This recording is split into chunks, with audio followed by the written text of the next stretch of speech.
Good morning. I am happy to be with you. Thanks for letting me join your crowd. A little bit about me quickly. I started out as a children's Sunday school teacher and a children's Bible study fellowship leader, and I never felt comfortable around women. God is so funny. I told my supervisor that whenever I go into a group of women, especially that I haven't met before, I always feel like my dress is hiked up and I'm carrying toilet paper all the way into the room. So anyway, that's me, and my friends know me that I'm silly. I like to cut up, and I love the Word. So let's pray real quick, and then we'll get started. Father, give me the words this morning that you have for this time and these ladies. I pray that you give me words of light and life and of hope. God, help us to concentrate on you these next few minutes. And I pray that you will bless our time together. In Jesus' name, amen. Okay, when we received an email, the speakers that are speaking at your Bible study this semester, we were given a choice of chapters, we were given a choice of dates, and I looked through each one, and I hate to admit it, but I chose chapter 4. It's got a lot about suffering, and I'm like, whoa, Bobbie, really uplifting choice here. But I felt like it was a topic that I could relate and share with you some of the things that have gone on in my life. And suffering something that you've either done, you're doing it, or you will do. All of us deal with it. We all want to avoid it if we can. And yet, Peter and God have a lot to say to us about it. I wrote this thesis out, and my husband edits my notes because if it passes his test, we're I'm in the ballpark. So he said, Bobbie, you haven't defined suffering. I'm like, okay. So just so that we're on the same page, suffering is the state of undergoing pain, distress, or hardship. For another dictionary or another source I looked up, it says suffering implies conscious endurance of pain or distress. And I thought that one was kind of interesting because we're not just laying in a coma and suffering. We're aware that we're suffering, and it hurts, and it's hard. And we are conscious of it, and we are hoping it will be brief and we'll learn what God has for us in it. Now, along the line of suffering and God getting our attention, one of my pastors that I sat under for a long time used to say that God has a paddle for every behind. And mine is a 2x4. Not because I'm quite that wide yet, but by that he meant that God knows the buttons to push for each one of us to get our attention, to put us on a new path. As I said, mine's a 2x4 because I'm willful and I'm stubborn, and I forget how much he loves us. I forget how much he cares for me. So he has to send a shockwave through me every once in a while and say, wake up. So I try to avoid that as well.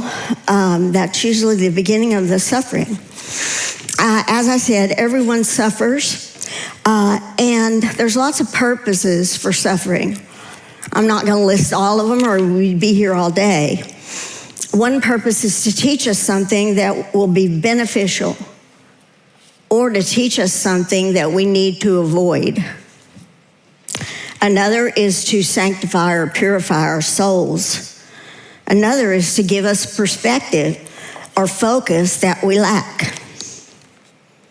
Suffering because of our faith is a confirmation that we're on the right path. We're on the path that Jesus trod. If we suffer because of our faith.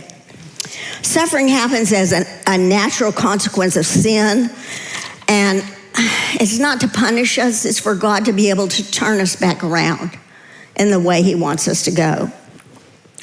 But if we suffer for belonging to Jesus, it is not God's punishment. It is not designed to make us squirm or make us hurt. Suffering also shows us our need for God. I've met a lot of people who've said, I never got on my knees like I did when such and such happened. I never was forced to live moment by moment until I had a sick child or until, we went through a crisis with my husband or whatever. Suffering brings us to our knees, and that is not all bad, no matter what it is. Something that brings us to our knees before our Creator is not a bad thing. Suffering can strengthen our faith. It can also discourage us if we're not careful. And then there's sometimes we just suffer, and we may never know why. And that's the kind I don't like, so we're not gonna talk about that one. Okay, let's look at 1 Peter 4:1. Therefore, since Christ has suffered in the flesh, arm yourselves also with the same purpose, because he who has suffered in the flesh has ceased from sin. Now, I'm going to treat you guys in my brain as though you were in one of my Bible studies, and that'll make me not be afraid of you or intimidated by you. If we were in a Bible study, there'd be questions and we'd all be discussing it instead of me hearing my voice, but we're not. So we'll get through it, but I would love to have a Bible study this big. Okay, therefore, when a passage begins with the word therefore, I know you've heard this a billion times. You always want to look back and see what it's there for. So I looked back to see what Christ's purpose for suffering was, and I found it in the previous chapter, 1 Peter 3:18. For Christ also died for sins once for all, the just for the unjust, that he might bring us to God, having been put to death in the flesh, but made alive in the spirit. So that's the purpose that we see. We'll talk about that in just a second. Back to 4:1, it says, arm yourself with the same purpose that Christ had. Jesus' purpose, as I just stated in 1 Peter 3:18, was to bring us to God. If we are to arm ourselves with the same purpose, we are to bring others to God. And that's what Peter's talking about here. Arm yourself so that you can tell others about Jesus and you can bring them along in the faith and encourage them to accept his free gift of salvation. Okay, moving on, 1 Peter 4:2, so as to live the rest of the time in the flesh, no longer for the lusts of men, but for the will of God. Okay, this arming that I just talked about must be intentional. It includes time in the Word, it includes prayer, it includes study, it includes meditation, worship. Just like meeting a new person, you wouldn't try to tell someone about someone else if you didn't know anything about it to begin with. So we've got to at least have a cursory knowing of who Jesus is, and hopefully more than that, before we share him with others and introduce them to him. we also need to make a decision to live for the will of God, as it said, not for the lusts of men. And in 3 and 4, it will tell us about what that looks like, the lusts of men. We choose to forego pleasures of this life. And I say pleasures. Sin is usually presented as, oh no, it's a bad thing, it's a horrible thing. Sin is just, why would you want to do it? But it's been my experience that a lot of times sin is fun. Sin is exciting. Sin is rebellious. All those things come right at you with sin. The bad thing about sin is there's always a consequence. There's always a price to be paid. And that is what we want to avoid. If we're in God's will, we're in the very perfect place. All right, Ephesians 6 says much the same thing as I just read to you from 1 Peter 4. It says, finally, be strong in the Lord and in the strength of his might. Put on the full armor of God so that you will be able to stand firm against the schemes of the devil. I remember singing with my children some song about the full armor of God, and we had all the pieces of the armor and we put it on. But that's what we're called to do every day that we go out into the world, and especially every day that we try to tell others about Jesus.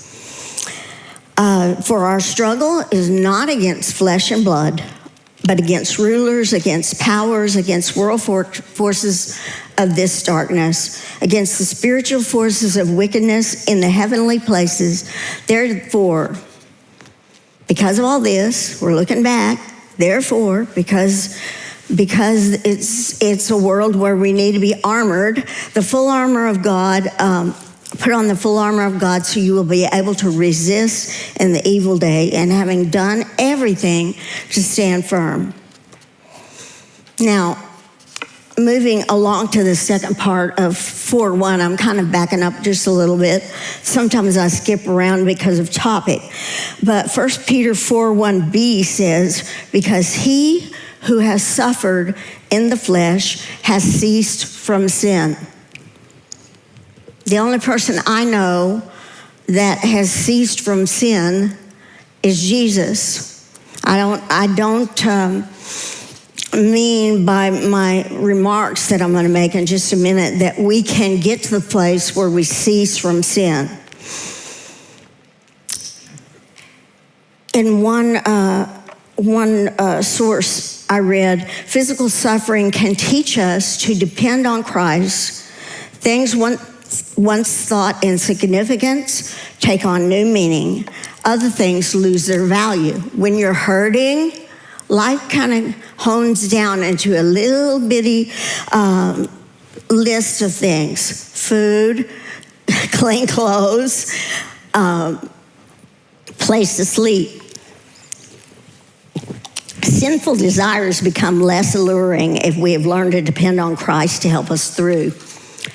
So when we're suffering, honestly, we don't have the energy to pursue sinful desires, because when we're physically suffering, it takes all of our energy to get through the day. And I'm speaking about this because I was in a bad skiing accident about 5 years ago. I was seriously injured. This shoulder that I can do this with now, I couldn't do it then, but it was shattered. 3 ribs were broken, and my lung was collapsed over here.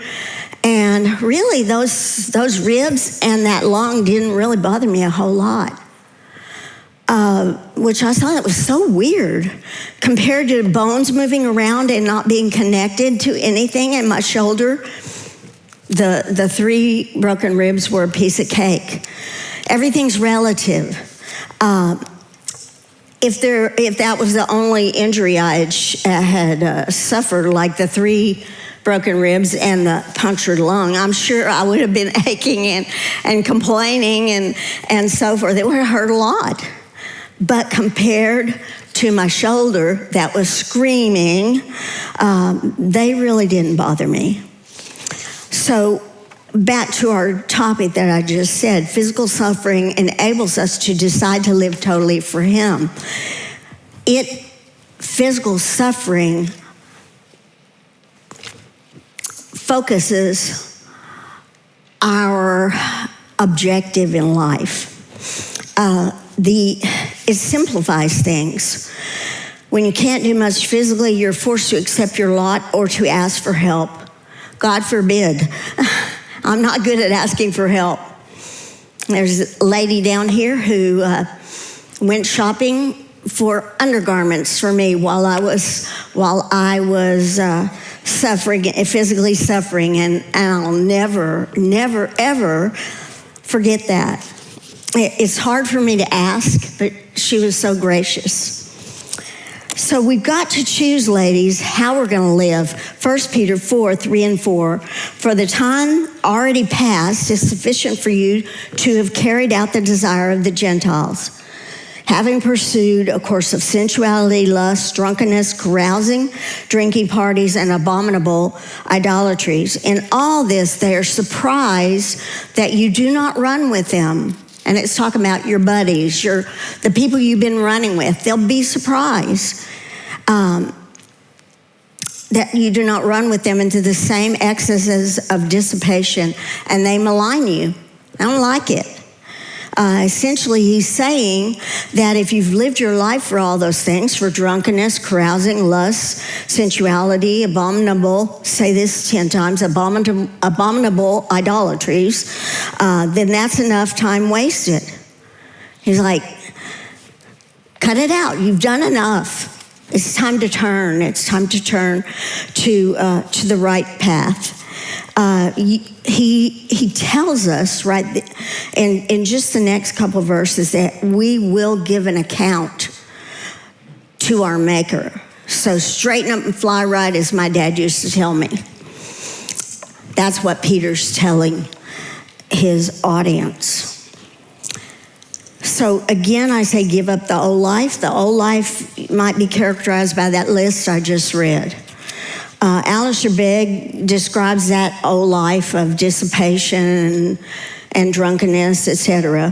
He says it's the dark list of pagan living that's dressed up in trendy clothes and drives in classy cars and is marketed as a desirable way of life 7 days a week in our affluent Western culture.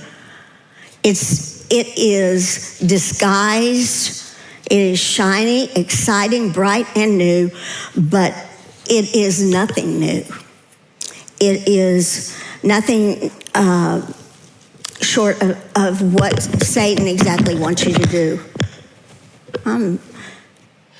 Okay. Now, some of us, our former life may not be described like that, but we might describe our former lives as selfish, greedy, irritable, with having malice against others, narcissistic, self-effort. I was raised to pull yourself up with your bootstraps. Get going. As my dad said, straighten up and fly right. He was a pilot in World War II, and, that's just what you did. You just got on with it. But those things are no less sinful than the first list. Bad attitudes, that was kind of the chief of mine.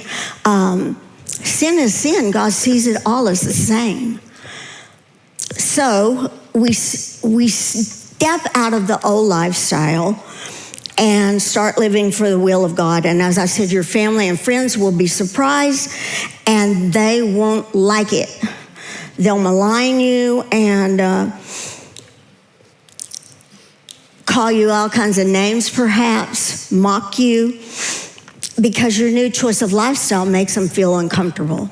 2 Timothy 3:12 says, indeed, all who desire to live godly in Christ Jesus will be persecuted.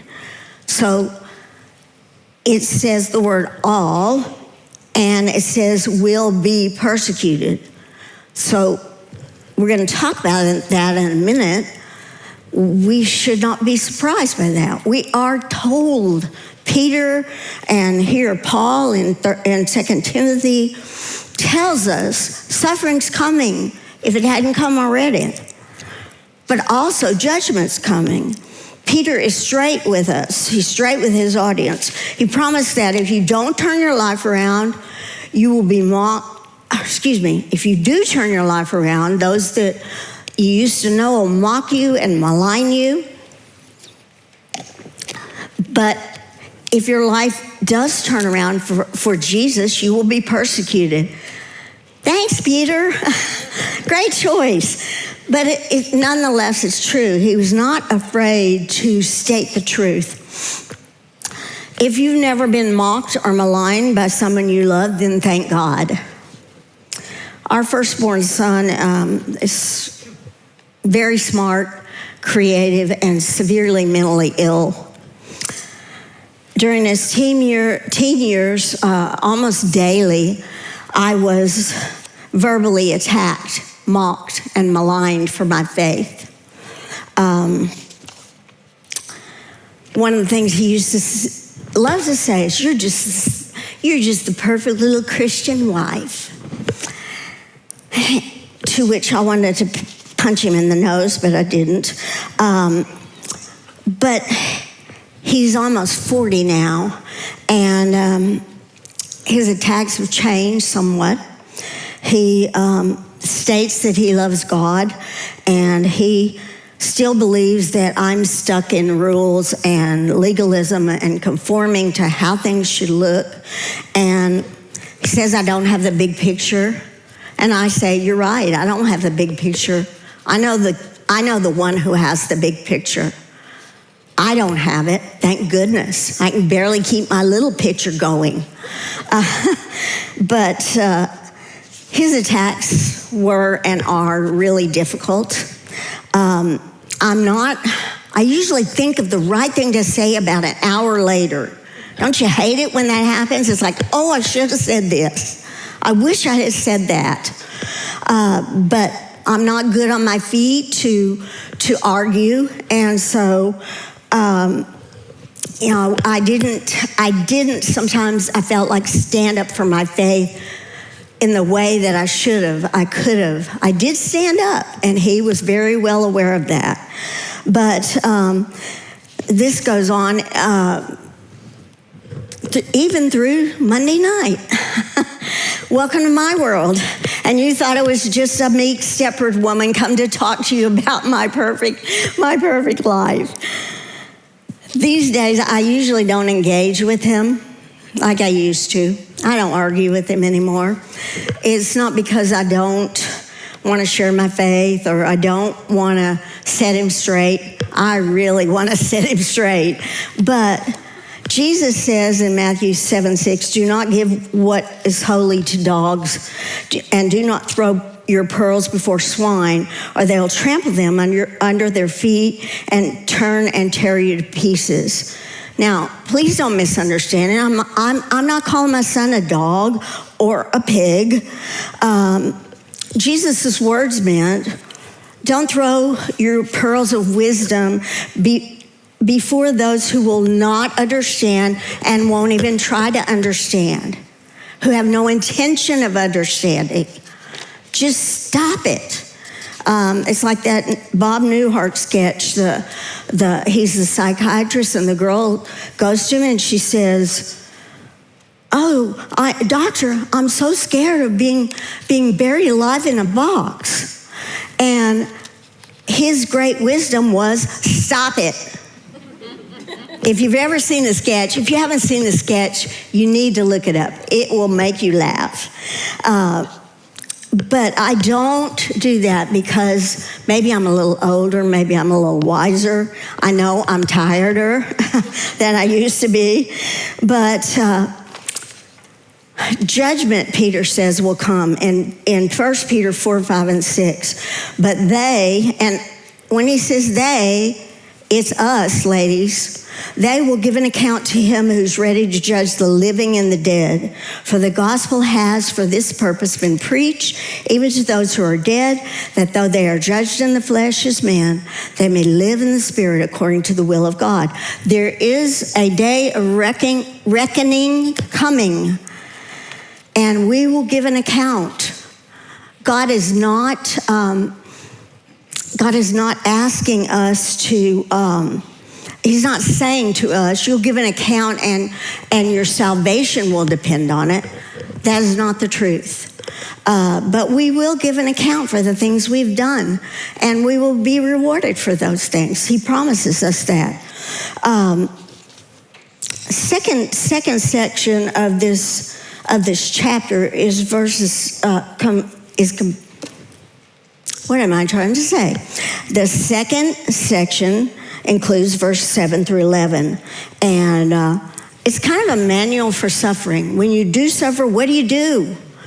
1 Peter 4:7, the end of all things is near.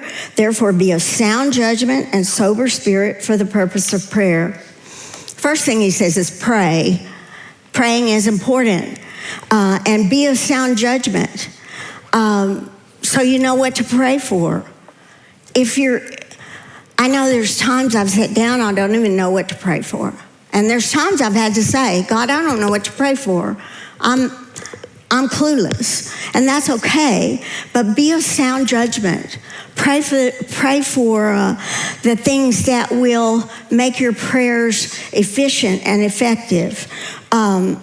Judgment is the ability to judge, make a decision, form an opinion objectively, authoritatively, and wisely, especially in matters affecting action, good sense, or discretion. And secondly, he tells us to be of sober spirit, and this is all under prayer. So your prayers are serious and rational. He doesn't want a hysterical woman, going wacky and not being able to understand. If you've ever tried to comfort someone who's crying, you can't understand them.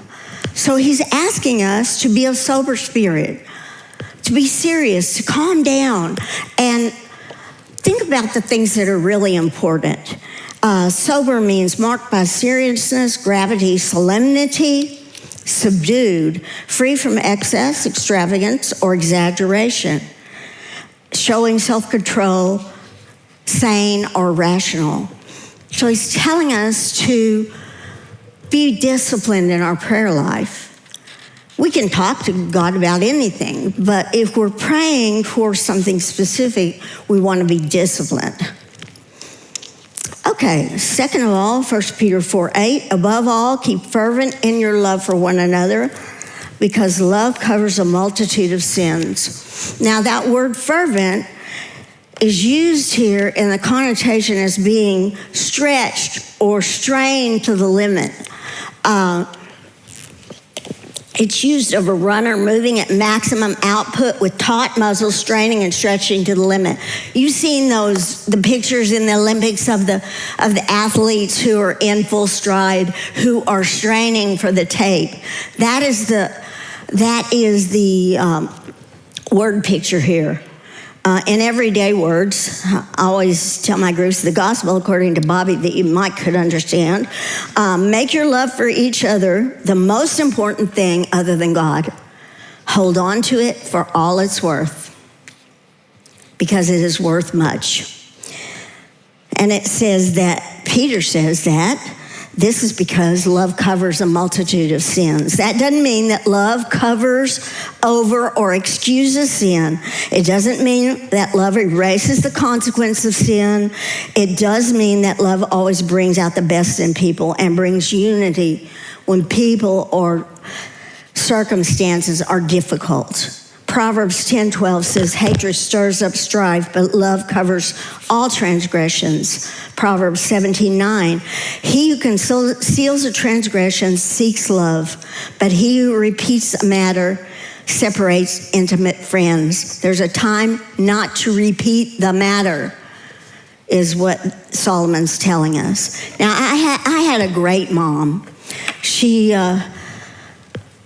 helped me with my kids. I had twins when my oldest son was 5 years old, so I never figured out how busy people were until I asked them to babysit my newborn twins and my 5-year-old.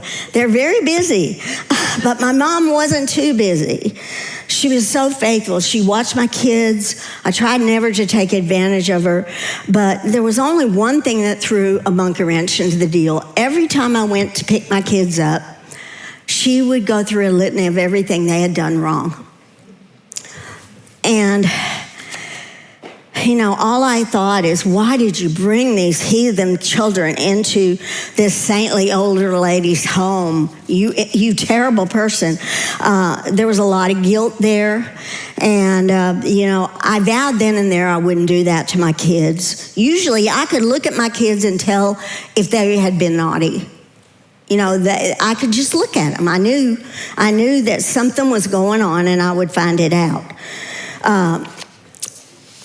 In this case, mom's love would have covered a multitude of sins. It would have made my time away from my children sweeter. It would have brought harmony to the entire family. Now, mom never knew, and I never told her. It wasn't that big of a deal. But love and not a raw recap would have been so gracious of her. Now, of course, when I remember my mom in any other way than perfect, I feel like I need to spend time in prayer and repentance. But my mom wasn't perfect, but she was perfectly a blessing for me. So I'm thankful for her. Peter tells us in verse 9, be hospitable to one another without complaint.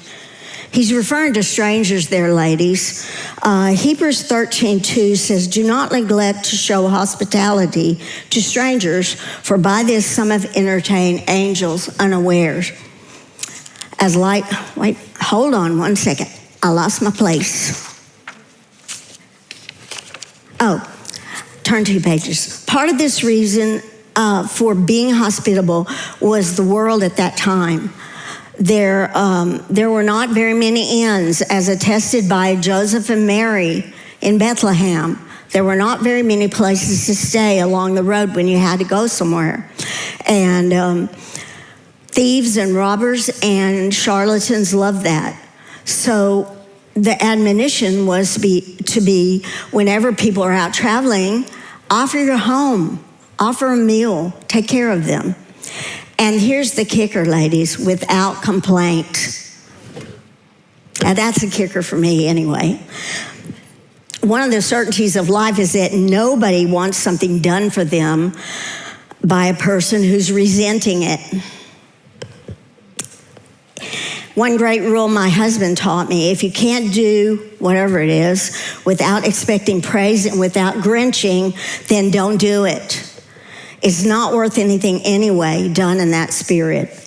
Philippians 2:12-14 says, do all things without grumbling or disputing, so that you will prove yourselves to be blameless and innocent children of God, above reproach in the midst of a crooked and perverse generation.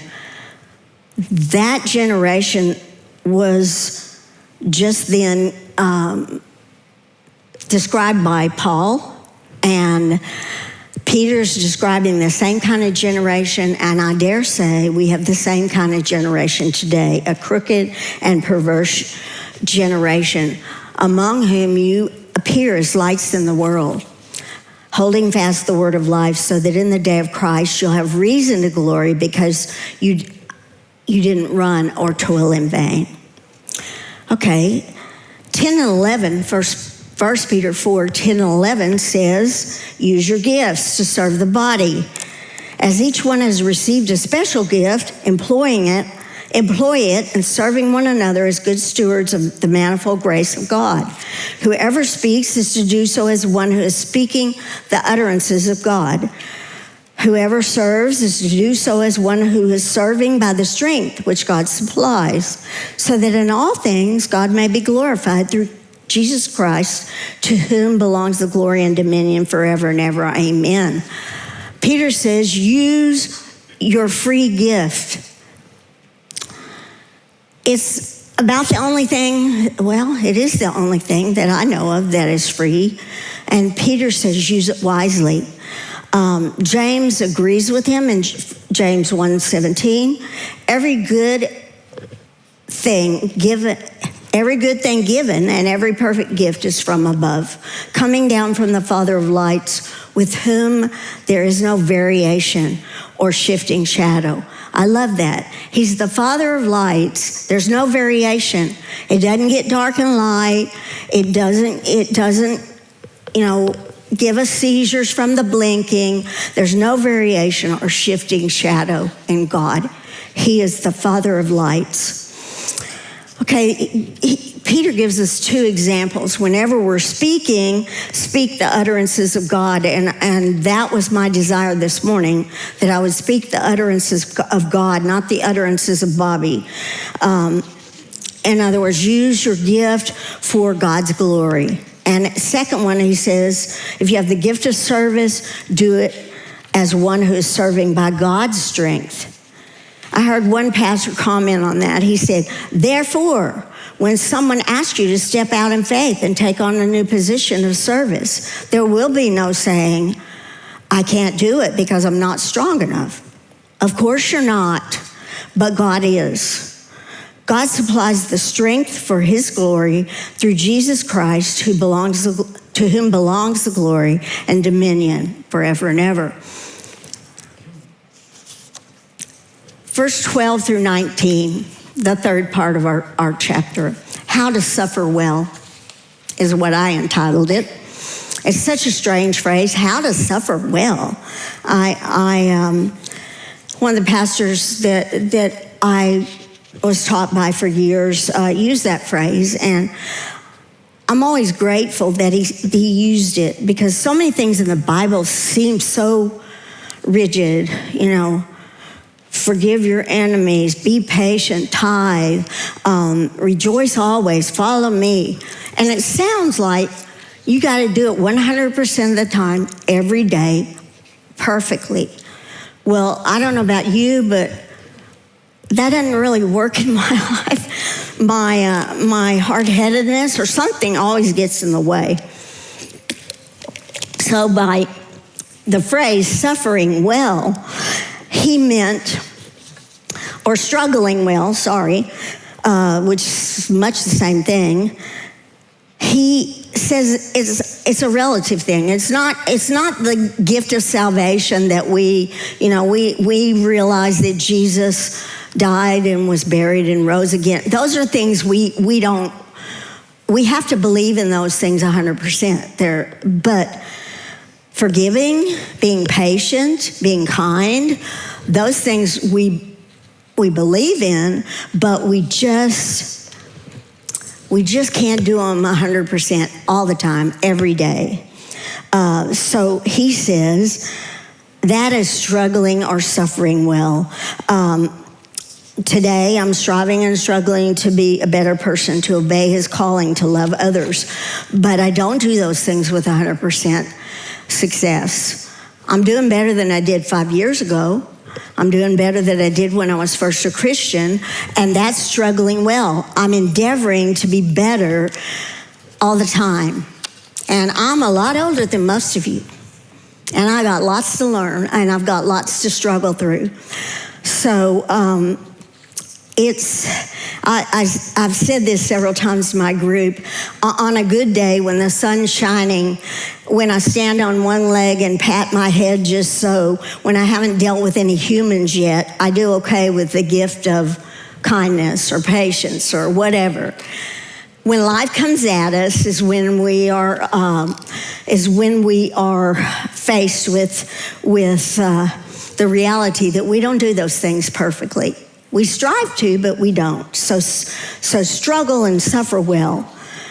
1 Peter 4:12, Beloved, do not be surprised at the fiery ordeal among you, which comes upon you for your testing, as though some strange thing were happening to you. What he means by this, suffering is a normal thing in life. If you aren't facing it, I said this before, you will be or you've already. Matthew 5:45 says he makes the sun rise on the evil and on the good and sends his rain on the just and unjust. Suffering comes to the believer and to the non-believer. That's part of life. It was hard for me to understand that when I was younger, Christian-wise, in my Christian walk when I was younger. I used to say, why me, Lord? I'm not as bad as Bertha over there who does so-and-so, and why me? Now, the longer I live, God has shown me my sinful self up close and personal, and when suffering comes, I tend on a good day to say, why not me? I've done so much that falls short of your glory, God. Why not me? You know, I don't deserve what you've given me thus far. So I ask God to teach me what he has for me in this situation. Now, I don't want to have to be a repeat or remedial student. So I want to learn it the first time. You know, I don't enjoy going back over things like that, and I'm sure you don't either. My husband is a physician, and, you know, I always thought, especially when I was younger and my older child was just, you know, I thought everybody else has the perfect family. Have you ever thought that? Everybody else is just wonderful.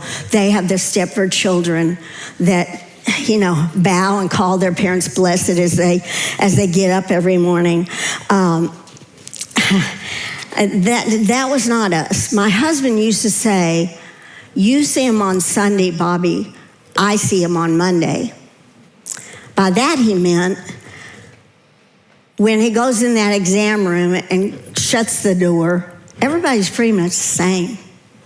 Even people that on Sunday look all together, look like they've got everything taken care of, no sweat.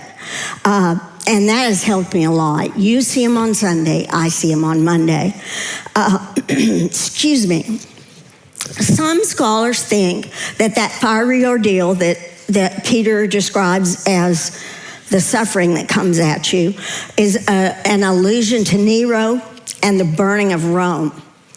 Now, the burning of Rome didn't happen until July of AD 64. And Peter wrote this letter in either 63 or 64 AD. So the odds are that this is not really referring to the burning of Rome. But it could be that Peter might have insight about what was coming for the Christians, because 200 years of persecution was soon to take place. It's generally thought that even though Nero accused the Christians of burning the city down, that he did it himself or he paid someone else to do it. From that time forward, we do know after the fire that Nero had Christians dipped in tar and burned to light the roads. Talk about suffering. But he only lived 4 more years after the burning of Rome. People got wise to him and how crazy he was, and he ended up taking his own life.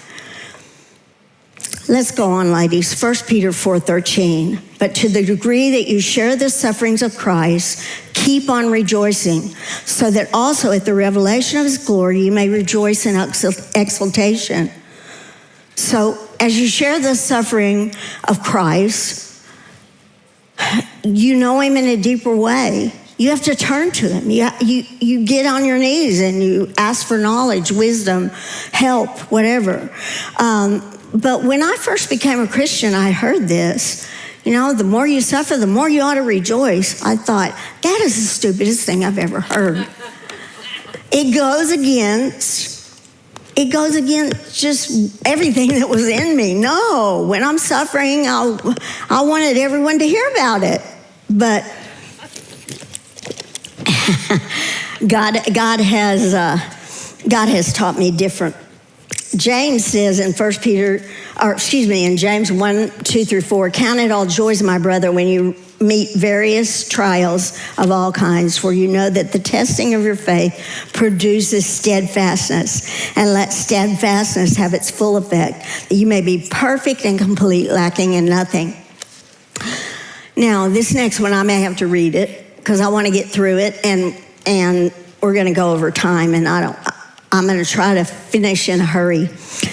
I had my first really huge lesson on suffering when a lady I knew who lived down the street from us, we were friends. We were not close friends at the time, but when we faced problems with our firstborn children, her daughter was 9 years old and developed a seizure disorder that she had until she died 6 years ago.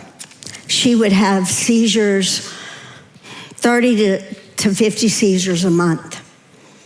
Life was tough, and I walked through a lot of that with her because we both had twins, the exact same age, and when her daughter fell ill, I bought school clothes and took her twins up to Woodrow Wilson School in Denton and enrolled her twins with my older son and with my twins.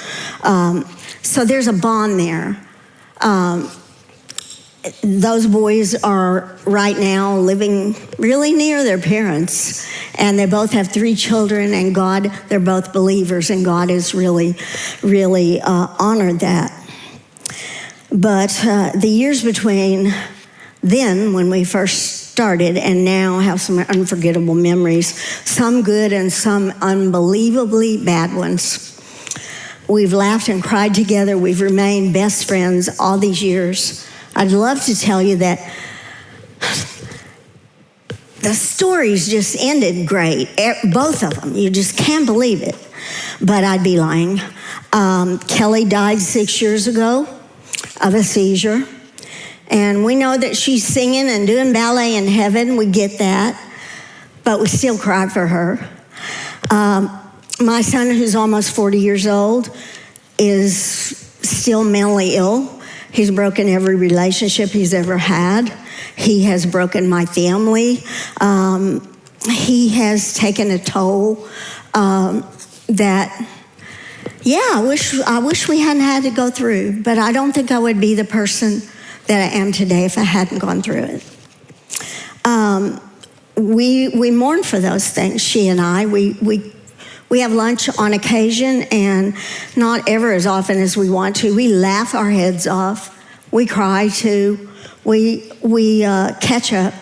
And when we meet for either lunch or Christmas Eve or Easter and have dinner together, it's like chaos. She has 6 grandkids now. I have 2, plus both of our spouses and all the spouses, and it's chaos. But it's also heaven on earth. Even though our stories didn't end like, yay, everything's perfect now. It's still heaven on earth for us to get together. It's awesome. Our favorite verse is Isaiah 43:2. When you pass through the waters, I will be with you. And through the rivers, they will not overflow you. When you walk through the fire, did I totally get rid of my, okay, I think you can still hear me, sorry. When you walk through the fire, you will not be scorched, nor will the flame burn you. Just like Shadrach, Meshach, and Abednego, when they came out of the fiery furnace, they did not smell of barbecue or fire or flame. They were not scorched. We will not be scorched. And we are still putting one foot in front of the other. We are still laughing. We cry, but we're still laughing. If you, 1 Peter 4:14, if you are reviled for the name of Christ, you are blessed because the Spirit of glory and of God rests upon you. Now, there are several instances of this in the Bible. If you're berated or mistreated for Christ, his glory will be revealed to you. And that's a wonderful thing. The suffering isn't, but that's a wonderful thing. We see that the children of Israel in the desert, God's glory was revealed to them in a pillar of fire and of cloud or smoke. We see that Moses, God's glory was revealed to him, and he came down the mountain and his face was glowing, and people freaked out and they're like, oh, I don't really want to be near Moses. So he had to put a veil on. And in the New Testament too, Stephen, when Stephen was stoned, the first martyr, those that were watching him said, they sat and gazed upon him. You can imagine their noses were in the air, but they saw his face like the face of an angel. And I think that's God's glory. So here's the bad news that Peter brings. Don't let your poor choices or criminality make you suffer. He's like, don't mess up the name of Jesus. 1 Peter 4:15, make sure that none of you suffers as a murderer or thief or evildoer or troublesome meddler. One commentary stated, yes, even Christians can commit these sins. Believe it, ladies, they can. We're not exempt from falling into sin, even sins like murder, criminality. We are not exempt from it. Only his powerful word is our assurance that we will continue to do what's right if we hold it to our hearts. 1 Peter 4:16, but if anyone suffers as a Christian, he is not to be ashamed, but is to glorify God in this name. What name is he talking about? He suffers as a Christian, so he's telling us to glorify in that name. Don't be afraid of the word Christian. Don't apologize. Sometimes I think Christians go around with their heads down, and Isaiah 58:11 says, and the Lord will continually guide you and satisfy your desire in scorched places. We just read about scorching. Now he's saying in scorched places, he's going to satisfy you and give strength to your bones, and you will be like a watered garden and like a spring of water whose waters don't fail. You are not a pauper, ladies. Pauper. I'm not talking about popcorn. You are not a pauper. You are a princess. God's word says that. My daughter and I used to love that movie, The Little Princess, and we watched it, I don't know, billions of times. And in it, she says, every girl's a princess. And it's true. God says we are princesses. He's our king, and we will be prince and princesses in his family because he's adopted us. All right, let's go on to 1 Peter 4:17 and 18. And we've just got 3 more verses. For it is time for judgment to begin with the household of God, and if it begins with us first, what will be the outcome for those who do not obey the gospel of God? I want to say, look at Revelation 21:22. And if it is with difficulty that the righteous is saved, what will become of the godless man and the sinner? They have no hope. That's what's going to become of them. It's hard for us, ladies, to hang on to hope. It's hard for us to be faithful and walk upright and rightly before God in this wicked, yucky world. We live in a sinful world, and it's hard, but it's not near as hard as it's going to be for someone who doesn't know Jesus to try to pass that judgment. They will not do it no matter what. So he's talking about, I'm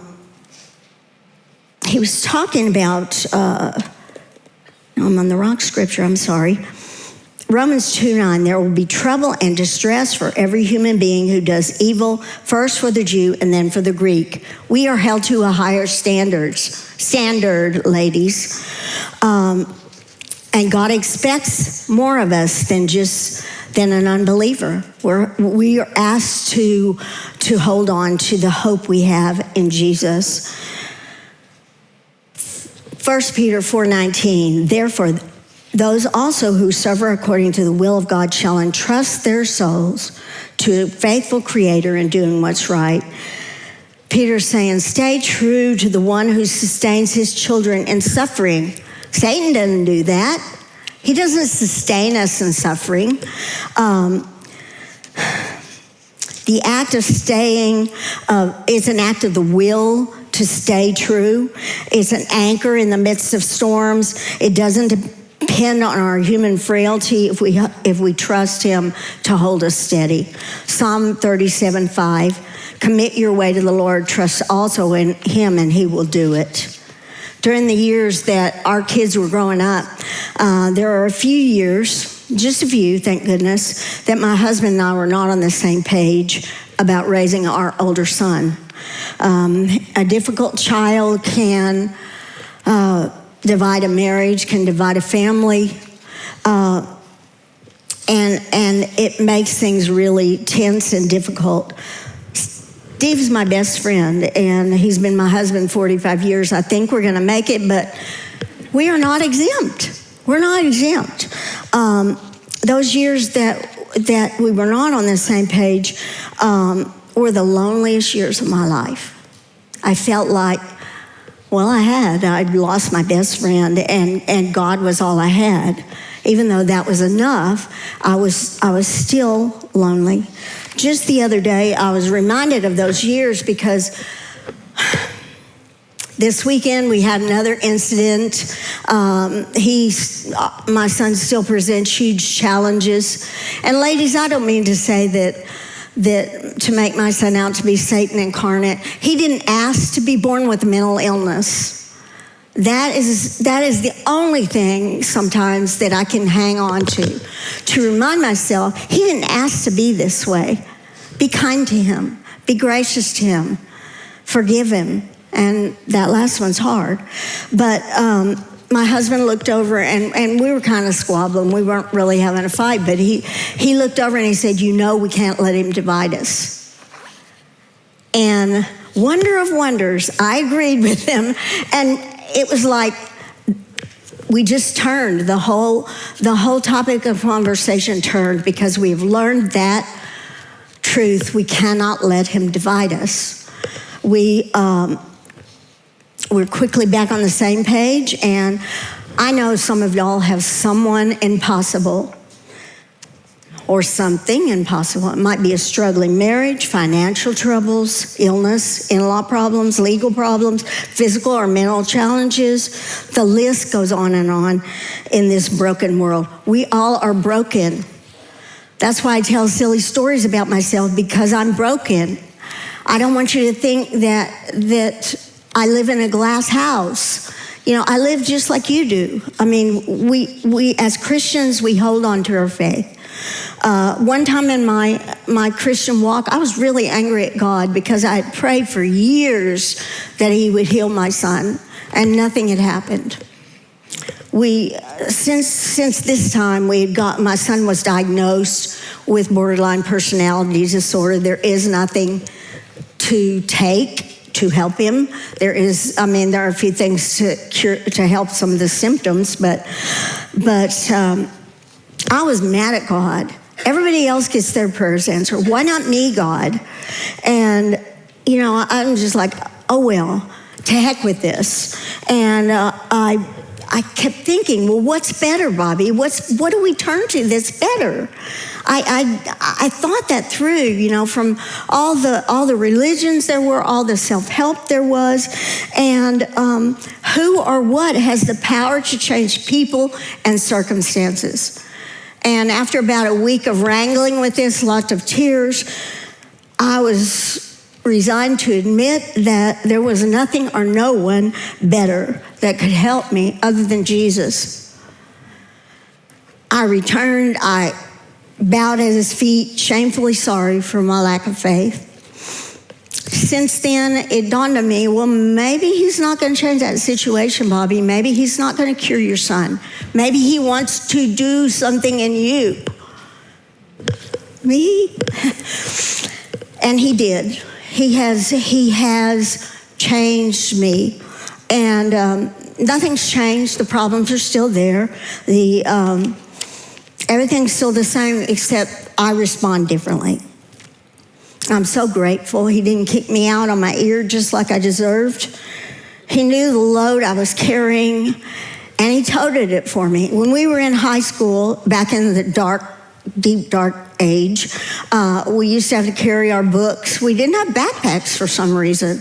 And your boyfriend would always tote your books. And so I liked the picture of God toting our problems for us, carrying them for us. And Hebrews 4 says, therefore, since we have such a great high priest who has passed through the heavens, Jesus, the Son of God, let us hold fast our confession, for we do not have a high priest who cannot sympathize with our weaknesses, but one who has been tempted in all things as we are, yet without sin.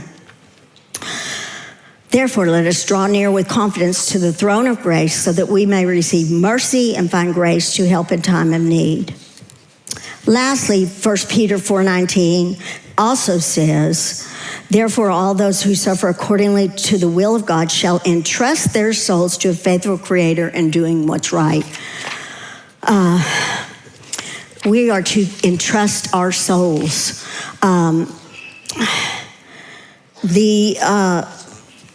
In 1984, my husband got an internship, and the employer, the hospital, changed after we had signed a contract, they changed it, and we had to scramble to try to find an internship somewhere else, which is non-existent. But God provided one. He made a special place for us. And so we knew we were in God's will. We knew we needed to go to Columbus, Ohio. There were only 4 obstacles where I was concerned. I had a 6-month-old baby. I didn't know a soul there. We would be living in a horrible area of town.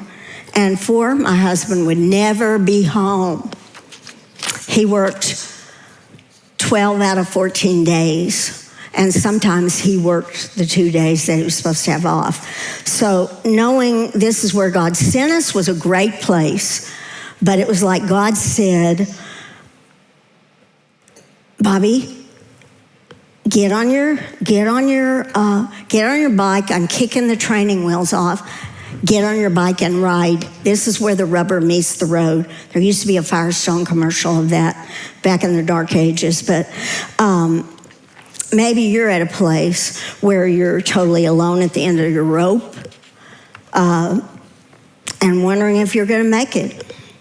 When you catch yourself thinking, I can't do this. I don't have enough strength. I can't fix it. I can't bear it. You're right. You're right. You can't. Only God can. He can give you the strength to make it another day, another moment, another minute. He can make it bearable. He can do what we need. He can fix things. He is the only one you need. When you realize this, you're at the end of yourself, and He's enough. If everything else passes away, ladies, He's enough. Until you come to that point, you'll catch yourself thinking, but I wish I had this, what I wish. No, He's enough. If that's all we have. He's faithful. He understands. He died for you. Okay, I have a couple lessons, and then it'll take me 2 shakes, and then I'm going to be done. God has had some lessons for me, and like I said before, God has a paddle for every behind. I am not in control. Not a much. God is in control. He's all I need. Look for small things to cultivate a thankful heart. One thing I always say to myself, and it helps me just countless times, I'll say, in the great scheme of things, does this cake frosting, getting burned or looking yucky, does it really matter? In the great scheme of things, does it really matter if this person cut me off in traffic? No, it doesn't. In the great scheme of things is where God lives, and he will take care of it. Treasure kindred spirits. The friend I talked to you about is my kindred spirit. I have another one sitting down there. I have several, but not more than I don't want to get rid of one, because there's not that many of them. Accept the pain God allows in your life. Use it for others. I learned that from Jill Briscoe a long time ago. Use the pain, she said. I didn't understand that except when it comes to labor and delivery. But when you learn how to breathe. But it's true in life as well. Use the pain. Don't forget it. Don't wallow in it. Use it for others. Put a hand down to someone who's behind you, who's going through the same thing you went through. Laugh when you can. It really is a true medicine. Everyone has something, a problem, a disaster, a burden, a crisis. Everyone has something. You are not the only one. And keep focused on Jesus. Peter, who wrote this great book that you're studying, would tell you, I didn't keep focused and I fell in the water when I was trying to walk to Jesus. So keep focused on him. C.S. Lewis wrote this little thing, and I'm going to leave you with that. God whispers to us in our pleasures. He speaks in our conscience, but he shouts in our pain. It is his megaphone to rouse a deaf world. You ever hear that megaphone?